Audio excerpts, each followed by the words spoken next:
Mixie jar எடுத்திருக்கேன். இதில் இந்த வெங்காயம், ரஃப்பாக கட் பண்ணி வச்சுருக்கிற வெங்காயம், பூண்டு, பச்சை மிளகா, தக்காளி இதெல்லாம் இதில் சேர்த்துடலாம்.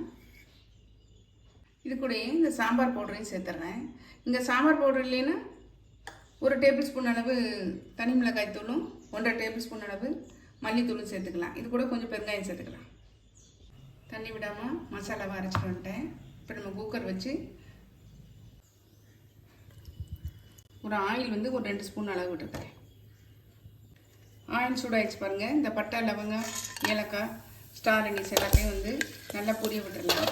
பொரிய விட்டுட்டு நல்லா சிம்மில் வச்சுக்கோங்க. இந்த மசாலாவை வந்து நல்லா உள்ளே சேர்த்துடலாம்.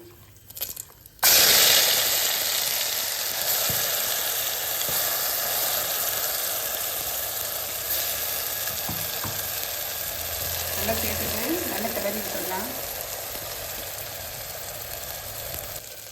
மசாலாலாம் நல்லா வந்து வதங்கிட்டு பாருங்க. எண்ணெய் பிரிஞ்சு வந்துடுச்சு. நம்ம இந்த ஸ்டேஜில் காராமணியை சேர்த்துடலாம்.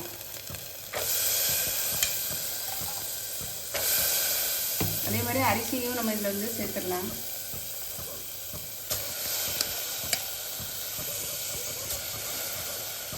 நல்லா மிக்ஸ் பண்ணி விட்டுறலாம். நம்ம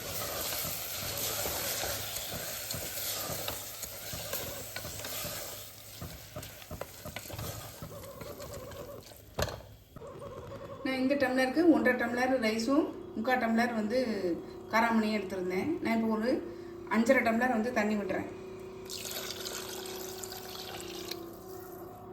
நல்லா மிக்ஸ் பண்ணி விட்டுறலாம். இதுக்கு தேவையான உப்பு சேர்த்துட்றேன். நல்லா கொதிக்க ஆரம்பிச்சிருச்சு பாருங்கள். இந்த ஸ்டேஜில் நம்ம உப்பு காரம்லாம் செக் பண்ணிக்கலாம். நான் வந்து இப்போ கஸ்தூரி மேத்தி அதை கொஞ்சம் சேர்த்துக்கிறேன். இது கூட நீங்கள் கொத்தமல்லி தழை சேர்க்கணும்னா சேர்க்கலாம். நான் இன்றைக்கி வந்து கருவேப்பிலை சேர்க்குறேன். ஃப்ரெஷ்ஷான கருவேப்பிலையை சேர்த்தோம்னா வாசம் செம்மையாக இருக்குங்க.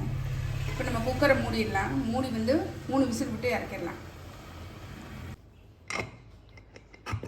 விசில் இறங்கிடுச்சு. நம்ம இப்போ ஓப்பன் பண்ணி பார்த்துடலாம். அது சூப்பராக ரெடியாக இருக்குது. செம்மையாக இருக்குங்க சாதம்.